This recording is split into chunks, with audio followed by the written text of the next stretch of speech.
రాహుల్కి ఆస్తిలో 1 మీటర్ ఇల్లు దొరికింది. చాలా పరేశాన్ అయ్యి అతను మమ్మల్ని పిలిచాడు.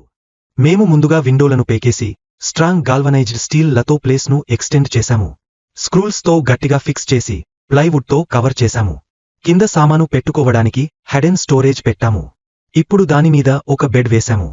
అల్యూమినియం స్టీల్ లతో విండోస్ ను తయారు చేసి డోర్ మీద బట్టలు హాంగ్ చేసుకోవడానికి హ్యాంగర్ పెట్టాము. ఇంకా ఒక చిన్న స్టోరేజ్ ఇచ్చాము.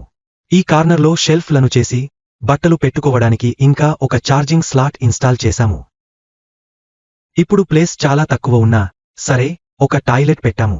ఒక ఆర్గనైజర్ చేశాము. ఒక ఫోల్డింగ్ పార్టిషన్ పెట్టాము. బెడ్ కి సైడ్స్ లో సాఫ్ట్ కుషన్లు పెట్టి కొంచెం డెకరేటివ్ ఐటెమ్స్ పెట్టి బుక్ షెల్ఫ్ పెట్టాము. అంతేకాకుండా ఒక ఫోల్డింగ్ టేబుల్ పెట్టాము. అక్కడ డిన్నర్ చేసుకోవచ్చు, ఇంకా వర్క్ చేసుకోవచ్చు. ఎంటర్టైన్మెంట్ కోసం ఒక టీవీ ప్రొజెక్టర్ పెట్టాము. మీకు ఈ ఇల్లు డిజైన్ నచ్చిందా? ఏమైనా సజెషన్